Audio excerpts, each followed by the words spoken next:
Sherlock Holmes once said, "When you have eliminated the impossible, whatever remains, however improbable, must be the truth."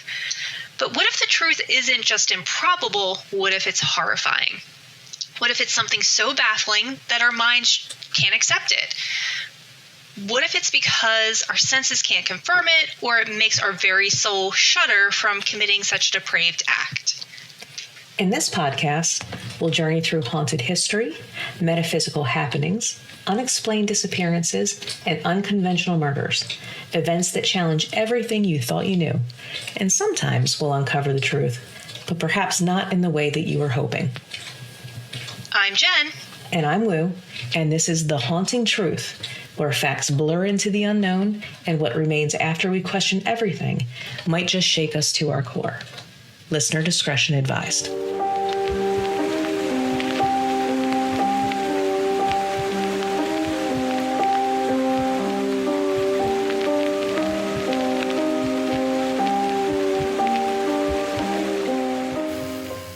Everyone, welcome back to The Haunting Truth. I'm Jen, and my other hostess with the mostest is here as well, Woo. Woo. Today, we're doing a bit of a detour. So normally I take you on a journey to long-forgotten eerie places, uncovering ghostly sightings, haunted past, and possible curses, and usually abandoned towns. But today we're going to be traveling to Greenbrier County, West Virginia, where something chilling and unbelievable happened. It's a case like no other in American history. This is the story of the murder of Elva Zona Heaster Shue, also known as the Greenbrier Ghost. It's a tale that mixes tragedy, supernatural encounters, and justice served from just beyond the grave. Ooh, justice beyond the grave. Titillating. Yes, always love that. So let's dive in, turn down the lights, and visit Greenbrier County, West Virginia. So Greenbrier County is an area known for its rolling hills, farmland, and natural springs. In the 1800s, it was a region filled with settlers, both seeking opportunity and surviving the dangers of the frontier. Now, the land is beautiful, but its history, especially around the Civil War, was marked by conflict and tragedy. By the 1890s, the rural Appalachian community found itself at the center of the most bizarre murder case in history, one that would span the realms of both law and the supernatural.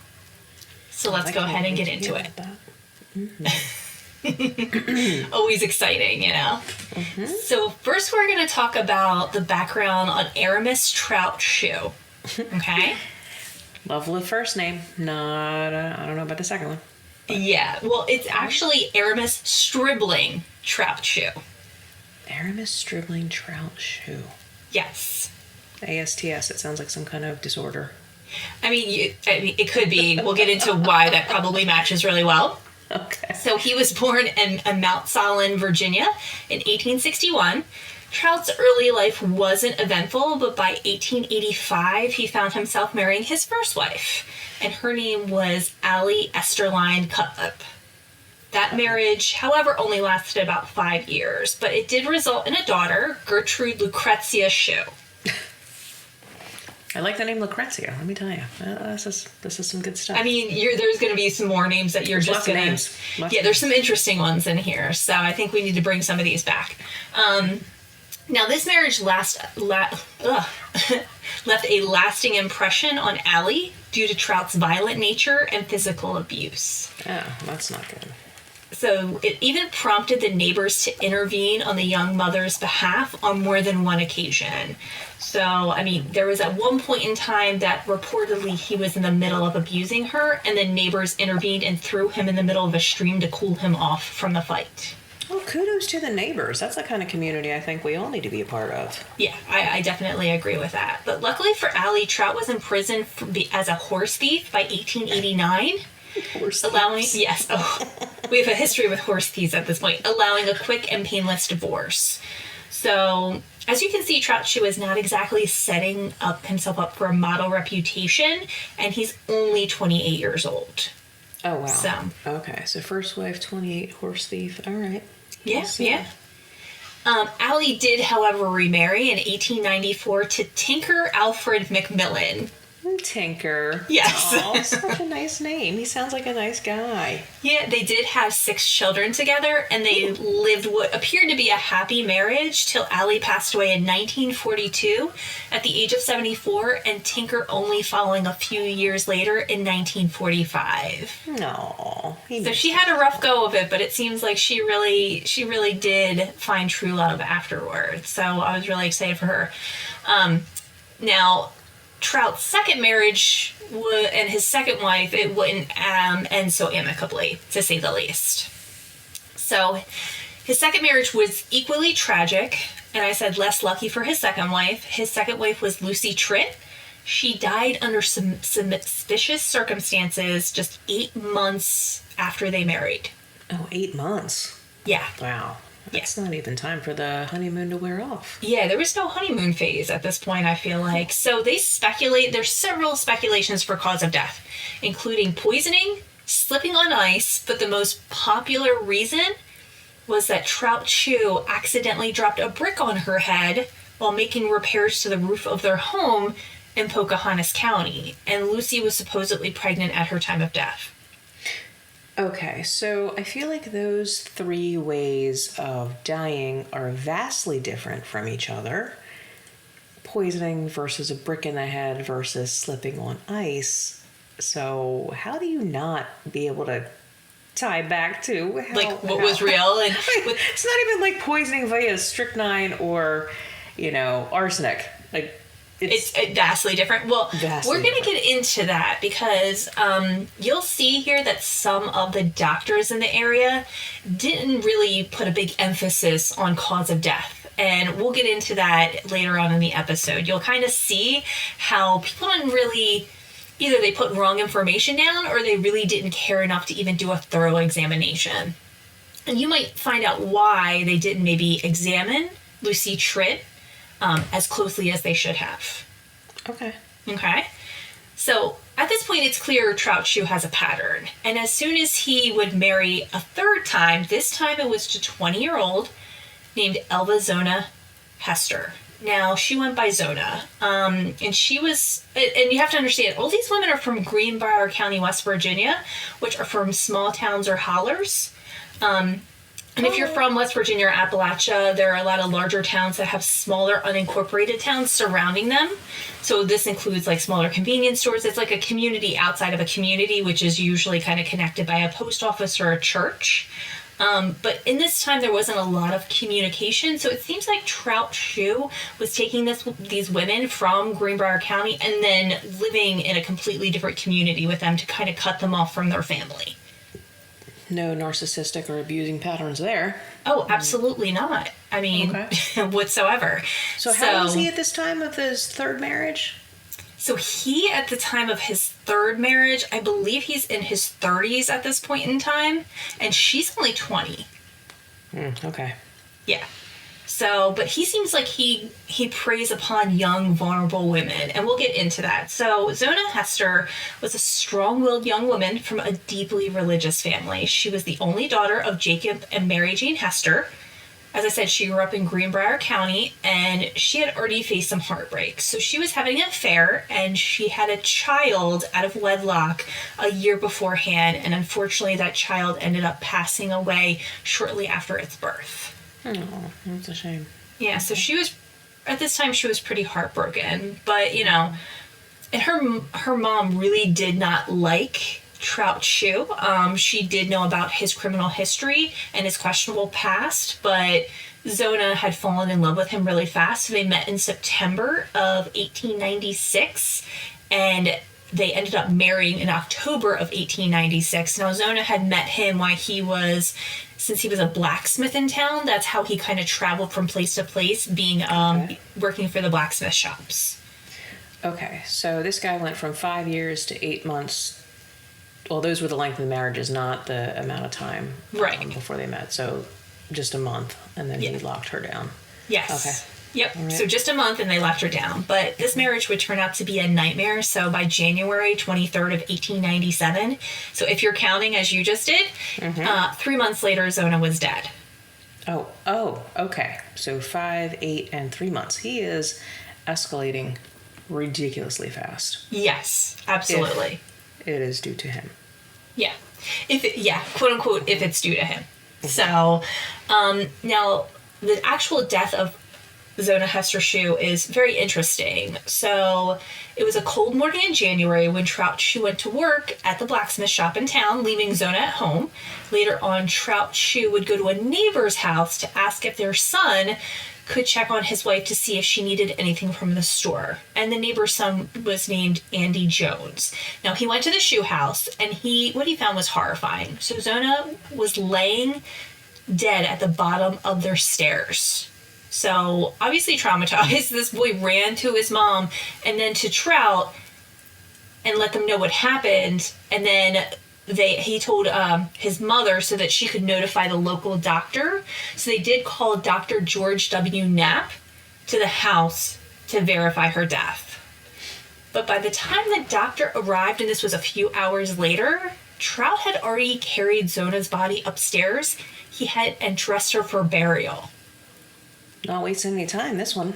No, absolutely not. He just was, okay, well, she's dead. Let me go ahead and get her changed to get her dressed up for her burial. Now, burials did usually happen at home. This specific burial, based on the information from the trial, especially the testimony of Mary Jean Heaster, tells me that they actually transported her body to her parents' house for the viewing. Which, under these circumstances, might be the best bet because, there's going to be a lot of looky-loos trying to find out what happened. Yeah. And probably look at the site where she died. Mm-hmm. Yeah, so, there's that. Yeah. So, now, a lot of people have commented about Trout Shue dressing Zona in a high-neck dress with a bow tie to cover bruising. However, high-neck dresses were the height of fashion at that time, and I did put a picture at the bottom of Zona on her wedding day with Trout Shue, and it does show her in a high-neck dress, so that's not entirely suspicious that he dressed her in that fashion, but what was suspicious is the doctor was not allowed to examine the body. Okay, that's a little sus. Yeah, so going back to his second wife, the reason that they couldn't really narrow down the reason of death, this might have something to do with it. Like, he emphatically would not allow the doctor to examine her body. Okay, now I know in certain religions there are those that hold against autopsies and so on. I believe the Jewish faith is one. Any of our listeners, if you want to correct me on that, that's fine. But I know they typically don't agree to that. Was he of that faith for any reason? No, and her family wasn't either. And you'll see later on in the episode that her mom was actually pretty emphatic about finding out the reason of her daughter's death. So that is definitely not the case. Okay, all right. But great question. Strangely enough, the death was also listed as everlasting fate, which in modern terms is called a heart attack. Well, I feel like everlasting fate is a better way to say it. I do too. Bring back these names of like Cutlip and Trout and Elva. Let's just bring back everlasting fate. I mean, there's a lot of things I think that we could bring back that sounds a lot more eloquent than like heart attack. Everlasting fate. Everlasting. But oddly enough, Zona's death certificate claims she died from childbirth. Oh, was she pregnant? She was not. There were no signs of pregnancy. Had she passed a small human child throughout her body? Not at the time of death. Period of time. No, because I feel like her mom would have said something about that and would have been there to support her. Was she supporting a 20-year-old child that caused her a lot of headaches and angst that maybe pushed her over the edge? 30-year-old, absolutely, yes. I was going to say, maybe it was like a long-lasting delayed childbirth complication. But either way, so it's very interesting that her death certificate doesn't tie to what the doctor initially said. He attributes it to childbirth when she had only been married to her husband for only 3 months and only knew him for 4 months. So nothing is really adding up here at this point in time. Well, at least they didn't say hysteria. I mean, any kind of woman ailment they just want to throw in there at that point in time. Like, let's just do this. So... Yeah. Essentially, Trout was insistent on no further investigation, but everything is just kind of mismanaged from the word go in this whole entire situation. So, but the only person who knew something wasn't right was Mary Jean Heaster, Zona's mom. Moms always know. Mama knows Always best, knows. man. And she was definitely knew best in this situation. So Mary Jane Heaster, as soon as she found out her daughter died, stated the devil killed her, referring to Trout Shue. Oh, she really did not like this gentleman then. She at all. really did not like him. However, her suspicions of foul play started becoming more apparent due to Trout's odd behavior. Now, following his wife's death, he refused to let anybody handle the body except himself. So he paid special attention to her neck. He carried Zona and put her in the carriage to go to the viewing and to the burial. And he's the one who positioned her for viewing as well. So he didn't let anybody handle her body. Not the undertaker, nobody. I want to say that it was because he was so deeply in love with her that he just couldn't bear the thought of anybody else taking his dear wife to the great beyond. But for some reason, I don't think that's the case. That is definitely not going to be the case. I would love to be a hopeless romantic in this situation, but that is not what I'm seeing at this time. So now they transported the body to the viewing or wake, which, as I said, was held in a person's home. And at this time, I'm assuming that it is Mary Jane Heaster. And a lot of relatives came to visit. They pay respects. They pray. A lot of times they bring food. And a lot of times there's a lightweight shroud that is placed over the body, depending on the condition. Also, a lot of times the mirrors are covered by a black cloth, and the clocks are stopped at the time of the person's death. And this is another way of paying respects. The mirror having black cloth is to stop the spirit of the person from being able to not pass over, and allowing them to go to the other side in peace. Because the belief is that the spirit world can be accessed through mirrors. Mm-hmm. And this will ensure that the person is able to rest and is not drawn back into our world. I have heard of the mirrors. That's really, really common. And I think they did the same if we ever do the Valeska Axe House in Iowa. They, the perpetrator covered the mirrors there too as well. Okay, so I think it's about time to take a break. Yeah. We're going to go ahead. We'll take a break, and then we'll come back with the additional information and suspicions that we have of the involvement of Trout Shue in Zona's death. So we'll be right back. All right. Thank you. See you in a minute. Bye.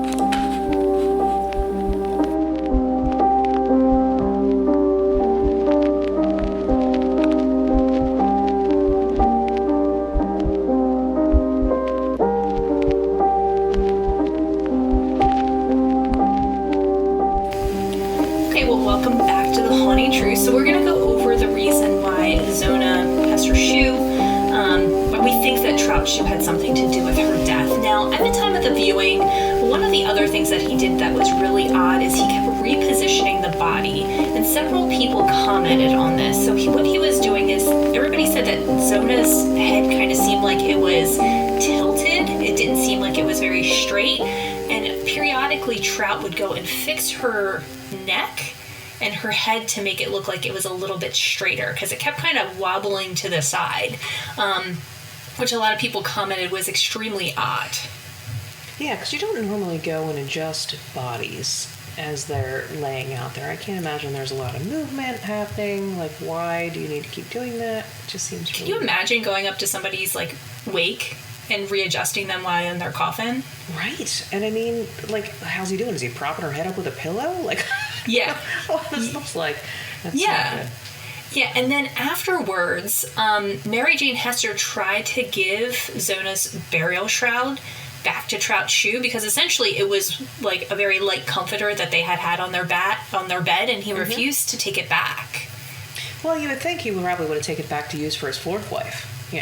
I mean, based on the track record we're getting. He was accumulating them pretty quickly at this point in time. So now, after the funeral, Mary Jane Heaster was extremely upset, obviously, about her daughter's death. And so she did what the only thing a very deeply religious woman would do at this point in time. She prayed about it quite often. Absolutely.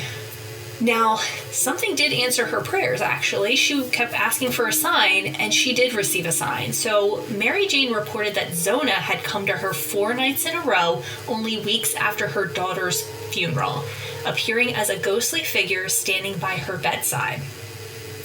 Zona, yeah. So, I mean, I believe in that. I totally do believe in that. But it could also have, at that point in time, been a mom's hopes and wishes to see their child one more time again. Maybe hysteria, not to put a different term on it, but... Yeah, but here's the thing. So she spoke to her daughter, telling her so Zona told her mom what really happened. Zona revealed that Trout had abused her during their short marriage, and that the night of her death, he had flown into a rage because she forgot to cook meat for dinner, and in a violent outburst, he strangled her and snapped her neck in the process. But she was very specific. She said that he snapped her neck at the first spot, which is the first vertebrae. Okay, so that's very, very detailed and specific. Very detailed. Also very disturbing that he killed her because she didn't make meat for dinner. I didn't know somebody was so angry for mutton that they had to just go killing people. Lord. Yeah. So Zona's mom was upset because not only did he kill her daughter, but he also tried to cover it up, and he tried to manipulate the situation as an accident. So Mary Jane knew she had to act, so she approached the county prosecutor, and his name was John Alfred Preston. So she was claiming that she had a ghostly visitation from her daughter. Now, Preston was a respected attorney, and he had deep roots in the region. But he was skeptical at first, until he went ahead and talked to Dr. Knapp. And it revealed that Trout had refused a full examination of the body. And that Preston realized that the death certificate had been incorrect. So right on that, he reopened the case. Well, kudos to this guy for, one, having a normal name, and two, for being willing to question what was deemed, NLaw, I think, for that, right? Yes. I think that took a lot of gumption to try and consider different possibilities that would cause complications and cost and so on. So, I mean, kudos to him for at least talking to Dr. Knapp and finding out what happened. Well, because of what he found, he exhumed Zona's body to do a proper autopsy. Oh, even more kudos to this gentleman. Yes. Good job. And his findings were conclusive. Zona's neck had been broken and her windpipe had been crushed. It was murder. It was not a heart attack. It was not childbirth. It was not a brick dropped on the head. It wasn't poisoning. It wasn't slipping on the ice. No, absolutely not. Okay. So Trout Shue was immediately arrested and taken to trial. Now, the trial did take quite a bit of time. So he was arrested immediately, but he sat in jail for quite a few months before there was actually a trial. But when the proceedings did happen, Trout's testimony was just very suspicious. His testimony was rambling. He came across very deceitful, and his big thing was, I didn't murder my wife, was his big clinching testimony. But the real clincher had been Mary Jane's testimony. She shared her experience about Zona's visit from beyond the grave. Mm-hmm. Despite having never seen Zona's house before, she described the house and its surrounding land in vivid detail. And Mom had never been to the house She had never been to the house, and that's why the viewing had been at her house as well. So she had never been to the residence before.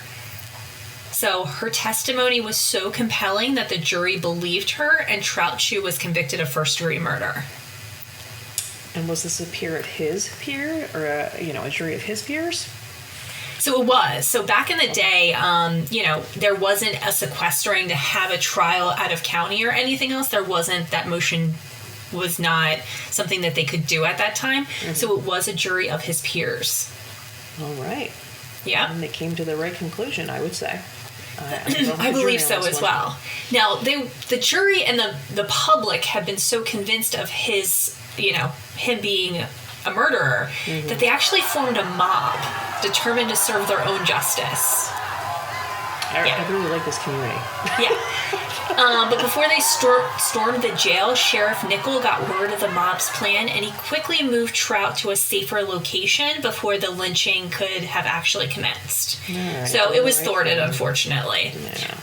So Trout was eventually sent to West Virginia State Penitentiary in Moundsville, where he died in 1900 from tuberculosis. Oh, poor him. I know. So were his fourth, fifth, and sixth wives from the prison? So now, I mean, he did. There was a few things that were revealed during his jail time that actually really perpetuated quite a few of the reasons why people, one, wanted to lynch him, and two, they really believed that he was guilty. So one of the things that, Stribling Shue had done is he had told several people in the prison that he had wanted to have 7 wives. Okay. And that he was not going to be found guilty because he already believed that he was destined to have 7 wives. And he was not of that religion where when you die you get 7 wives waiting for you in the afterlife? No. Okay. No, unfortunately not. So, and also, it did, as I said, it took several months for his trial to happen. Now, during those few months, it was a very small town. So it was in Lewisburg, West Virginia. And he was the main character of most of the Greenbrier Independence prints leading up to the trial. So he had, there was a lot of character assassination on him.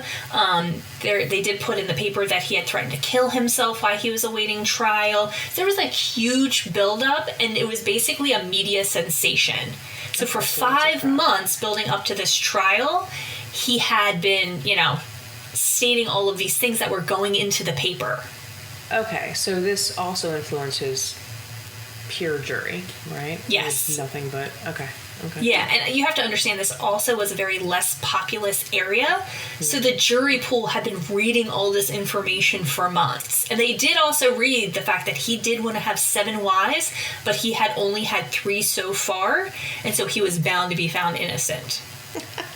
Now, I know there are a lot of men out there that would probably agree in saying 1 wife is enough. Like, why in the world would you want 7?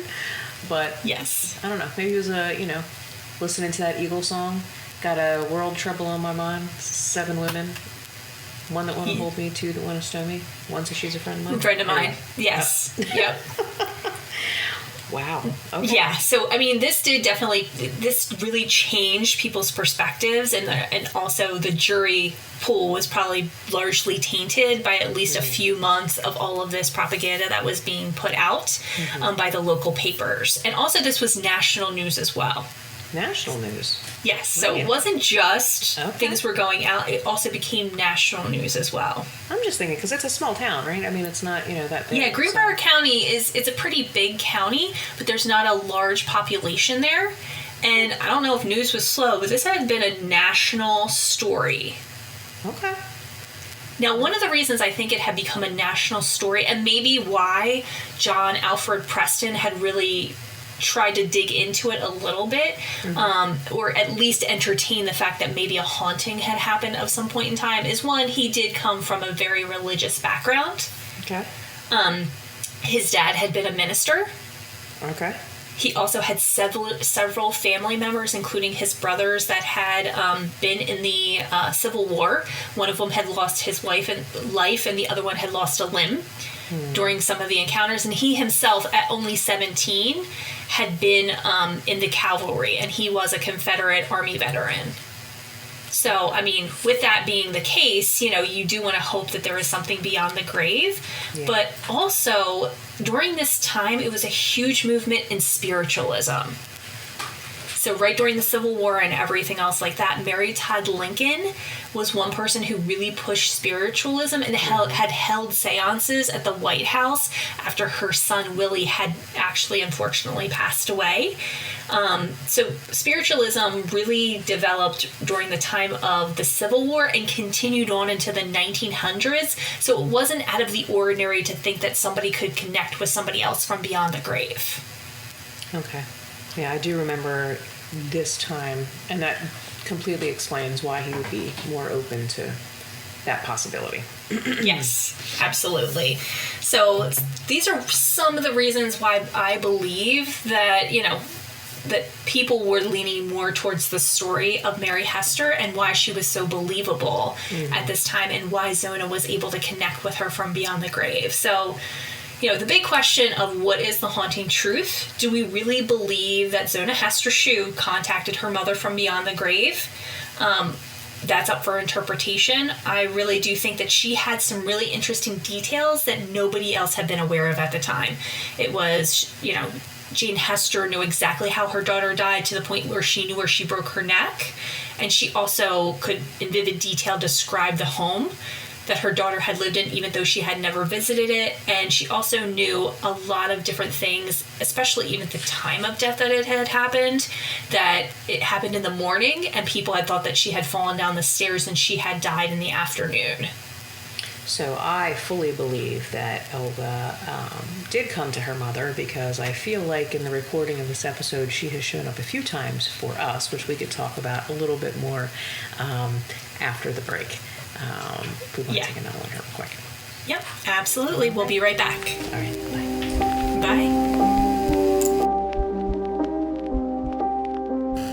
Welcome back, everyone. So I know we were just kind of, putting a nice bow on what we thought of this episode. And what our big thought was for what was the haunting truth. I know that Wu has stated that she definitely thinks that Zona did come from beyond the grave and communicate to her mother, but also continues to communicate. So what she was alluding to is we have literally recorded this episode about 3 times. It has corrupted several times. We have used different tracks, different projects, a bunch of different things, and for some reason, unless it's perfect, it will not let us record this episode. So I feel like maybe Zona was perfectionist and wants people to state her story in a very specific way, or Trout Shue doesn't want to be potentially seen as maybe a serial killer. Well, I hate to say this, but forget Trout Shue. I don't know, but if we have to record this again, I will take that back. But at the beginning of this, I was like, Elva, please let us record. We're just trying to tell your story. Like, just here's some tequila. Here's a little shot for you. Like, just relax and all of that. And I think it worked. I don't know. Tequila think about it this way, though. Like, one of the things that I did have a preponderance about for this one was Trout Shue didn't get married until he was 28 years old, which is rather old for somebody in this era. And on top of that, he happened to change his name intermittently. Hold on. Say that again. So hold on. I'm going to go back, because 28 years old, I just said it's old. I don't believe that is old. And I believe now, in this current time, you should absolutely not be any younger than 28 before you marry. And please live with whoever it is you're marrying. But anyway, back then, it was very much a different it was a very different time. Absolutely, today, I would really encourage people live with a person before you actually marry them. Probably wait till you're 30. For several years. Yes. Until you both are financially and mentally stable, things along those lines. But back in that time, as you can see, most of his wives were around 20 years old, and he didn't get married until he was about 28. And he was known to change his name, and he was actually from Mount Solon, Virginia, which is quite a bit of a distance from actually Greenbrier. I think he was a traveler.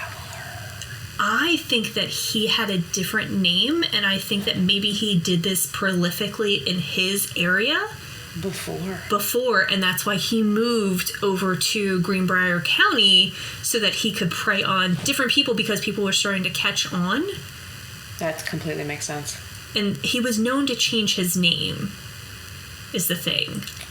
I feel like name changing was pretty common. And you can't track people. I think that there was no census taker. Yes. There was nothing really to track people, especially after the Civil War. There was so much tragedy and death that there was many people who disappeared for many, many years, or there wasn't a way to track families. So, there was just a lot of things that happened within that time frame that could have led to actually him being potentially at least a pretty arduous wife killer and probably serial killer.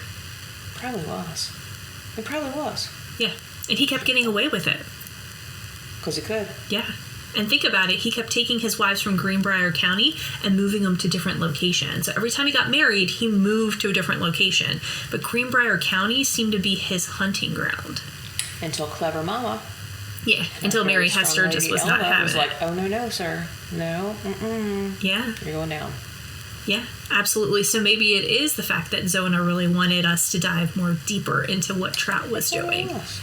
Because when somebody is a narcissist, they brag about what they've done and how they haven't been found out. And so he probably made her feel like, I can do whatever I want to you. Nobody's ever going to find out. He did actually say that to her a few times. Yeah. That's just the ones you know about. Yeah, right? Absolutely. Good. Well, good job, Elva, if you're listening, for bringing your scourge to justice. Yeah. Because it was well-deserved. Yeah, I can honestly say, never underestimate the love of a mom. Because they usually do end up really coming through. And Zona's mom really came through.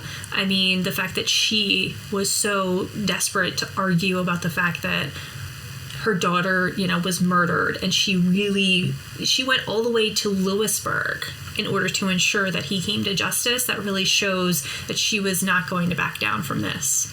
So kudos to her. Yeah, I like that. Yeah, so, I mean, this was... a horrible story, but that gives you kind of a warm and fuzzy, too, at the same time, that people are still looking out at you. Well, this is the only court case that has ever been solved using supernatural means and used a ghost as a testimony. So I have a question, because, in all of our court cases that we go through today, they always use a preceding court case as the basis for their argument. Do you know if this case ever came up as the basis for the argument on another case? I don't know if anybody ever used this as an evidentiary case. I feel like I need to look that up and see if they ever did. But that is interesting. Like, has a case ever used testimony of a ghost or the supernatural to convict somebody? And the answer would be yes. Yeah. We'll come back to that, audience. We'll come back. We take notes as we go and come back. But I really do want to see if it was ever used. Because if so, how awesome of a case would that be? Yes.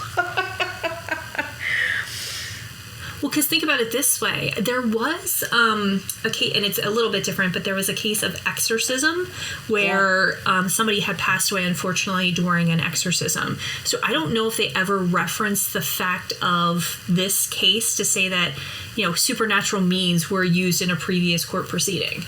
Mm-hmm. I don't know. I don't know. And I think that was the case of Rose. I'm trying to think of Rose. Emily Rose? Yes. That was based on the case of Emily Rose. And because that was a true case. She did end up passing away. I didn't know that she actually passed away. I knew it was based on a true case, but I didn't know. I thought that she had passed. Somebody has passed away from an exorcism previously, and that was in the 60s. I'm pretty sure. I mean, don't quote me. That's not gospel, but I'm going through my memory log. We're going through. Yeah, mental filing cabinets. Mental filing cabinets right now at this time. All right, not to get too far off topic. So I think this is definitely the haunting truth. I think that you definitely should seek out your own truth in this specific situation and see what you believe. Do you believe that Trout Shue is actually probably a serial killer, that Mary Jane Heaster maybe just wanted to see her ex-son-in-law brought to justice because she knew he killed her daughter and couldn't really prove it? Again, women didn't have a lot of rights back then. They couldn't vote. They couldn't hold land. They couldn't even have a banking or checking account. So this was the only way for her to ensure that her daughter actually got the justice she deserved. And not to put that trope out there, but I'm going to. Vengeful mother-in-laws. You might just want to watch out. Yeah. No, that's a very true story. So I think that we definitely learned a lot from this. But I think that we all can gain a lot of knowledge from this one. I do suggest that everybody investigate it. And also, in this case, You might want to drink the water because there's a lot of natural springs around here, and they're actually pretty delicious. So I would highly encourage that, actually. I would. Yeah, I would as well. So, let us know your thoughts. Do you think that Elva came from behind, from beyond the grave? Do you think her mom just had a sense of what was going on? Just let us know your thoughts on this one, if you liked the episode, if you didn't, and we will definitely listen to your suggestions, and feel free to correct us on anything that we say wrong, and if you know of any cases that used this case as the evidentiary, would love to hear it. So thank you for sharing with us, Jen. This was a great one, and Elva, thank you for letting us finish it this time. I certainly appreciate it. Yeah, we definitely appreciate that one, Elva. Always great. Until next week, Seekers, then. All right, well, have a good one, and we will talk to you guys later. All right, till next week. Till next week. Bye.